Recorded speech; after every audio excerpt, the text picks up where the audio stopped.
Oi, pessoal. Mais uma vez, uma outra daquelas conversas curtas, e eu espero que objetivas, sobre alguns temas que são do interesse geral.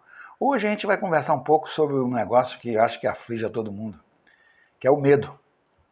O medo, eu costumo dizer que o medo é a mola do mundo, porque é o medo que faz você fazer ou deixar de fazer algumas coisas na sua vida. O medo que faz você mudar de emprego, é o medo que faz você buscar o empreendedorismo, mesmo sem saber se vai dar tudo certo ou não, é o medo que faz você se casar com uma pessoa que você não devia, ou se separar da pessoa que você já tinha casado antes. Ou seja, o medo está na raiz de todas as decisões que nós tomamos em nossa vida, ou quase todas. Eu acredito que todas. Mas como é que a gente faz para controlar isso? Antes de mais nada, o medo é uma coisa que vai interferir no nosso cotidiano, no nosso trabalho, tá? Nas coisas que a gente faz. Eu, depois de ficar pensando bastante sobre os tipos de medo que podem existir, dos quais eu acho que o principal de todos eles, o maior medo que nós temos é o medo da morte. O medo de morrer é o medo que atrapalha a vida de todo mundo, né? O pessoal tem medo de morrer e aí deixa de fazer certas coisas ou faz outras coisas. E o medo de Deus. Antigamente se dizia que uma pessoa que era um bom caráter era um ser temente a Deus. Ser temente a Deus significa cumprir os mandamentos, ou os 10 mandamentos, que o judaísmo e a igreja catolicismo, o cristianismo, deixaram de herança para nós. Tá? Esses 10 mandamentos são coisas muito simples, mas são 10 coisas diferentes que, se forem cumpridas rigorosamente, se garante que você vai ter uma vida tranquila, uma vida feliz.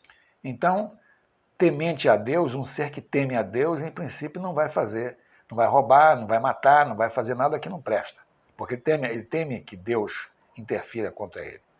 É claro que se você encontrar pela sua frente um indivíduo que não acredita em coisa nenhuma, tá? Aí esse cidadão não vai ter medo de nada, teoricamente. Porque eu não acredito que existam pessoas que não acreditem em nada. Mesmo aquelas pessoas que dizem eu não acredito em Deus, eu sou um ateu, mas na hora que a morte se aproxima, ele reza e quando ele sofre de algum perigo, ele fala graças a Deus. Por que fala graças a Deus se ele não acredita em Deus? Quer dizer, na realidade é tudo uma grande hipocrisia. Mas voltando ao caso nosso de trabalho, o que o medo tem a ver com as coisas que a gente faz? Primeiro de tudo, eu gostaria muito de fazer uma empresa minha, de fazer meu próprio negócio, de ter minhas próprias fontes de renda, de poder ter um trabalho no qual eu fosse o chefe, na qual eu fosse o principal responsável, que não tivesse que bater continência para ninguém.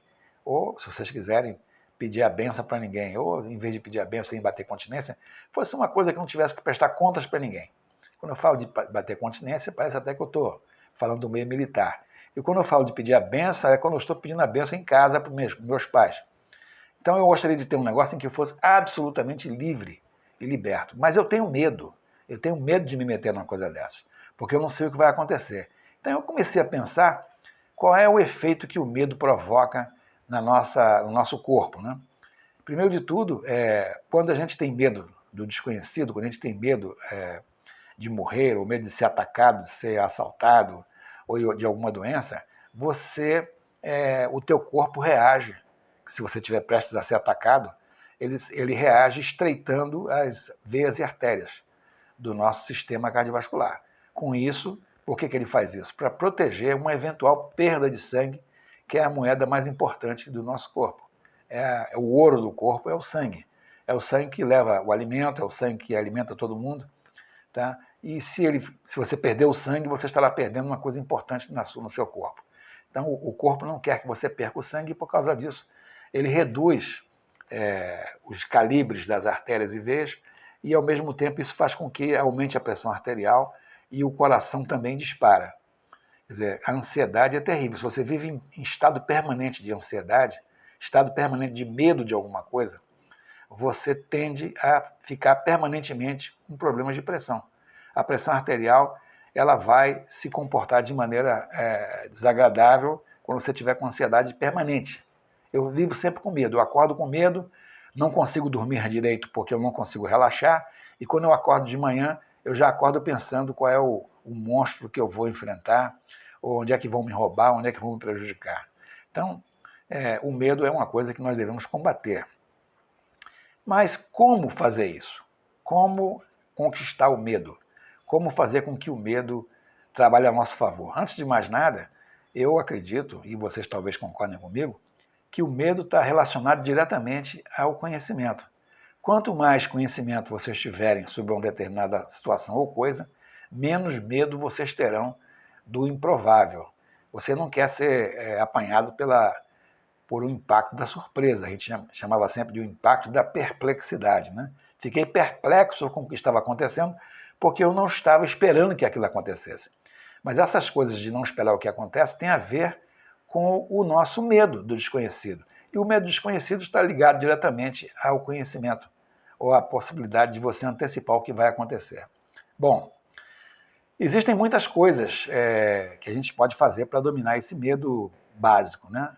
E a gente, já escrevi isso em vários lugares, já falei sobre isso algumas vezes, mas a primeira coisa que a gente tem que fazer é conhecer com profundidade, conhecer com seriedade o ambiente em que nós estamos envolvidos.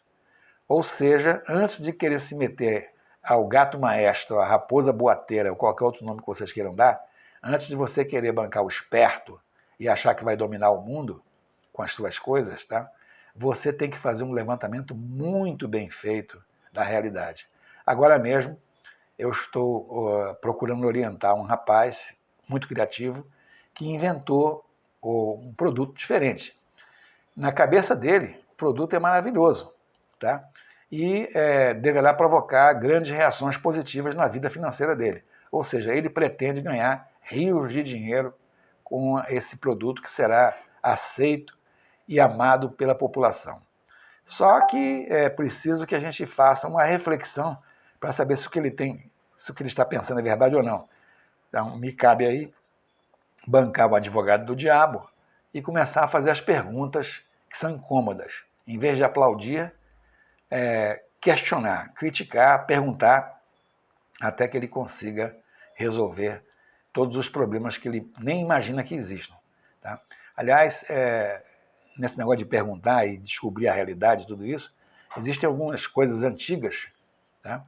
Algumas coisas antigas que nós aprendemos com alguns dos nossos antepassados, dos quais eu diria que um deles foram os judeus, que os judeus sempre resolvem os seus problemas, responde uma pergunta com uma outra pergunta. Então ele começa a perguntar uma pergunta em cima da outra, até que ele vai se aprofundando cada vez mais num problema, até que o problema deixa de existir. Isso é um tema bem interessante para vocês pensarem, tá? E a gente vai ficar por aqui, porque esse papo aqui vai ficar até... a gente não sabe nem que vai parar. Porque existem muitas alternativas para a gente discutir o medo e como é que ele pode interferir no caminho da gente. Resumindo tudo que eu falei aqui, o que eu posso dizer para vocês é que quanto mais vocês souberem sobre a realidade em que vocês estão envolvidos, menor será a possibilidade do medo atrapalhar vocês. Vocês não vão ter medo de uma coisa que vocês conhecem. E eu posso citar exemplos de alguns autores famosos em que esse assunto de conhecer e ter medo ou não é uma coisa preponderante. Posso falar do Sun Tzu, do Clausewitz, vários desses autores antigos que falavam sobre a guerra e sobre o comportamento das sociedades. O medo sempre esteve presente. Mas voltaremos a esse assunto em outra oportunidade, descendo a mais detalhes, ok? Então, por enquanto, vou encerrar aqui a nossa conversa com aquela famosa frase que eu sempre digo, de vez em quando, vai virar uma marca registrada, ok? Hasta la vista.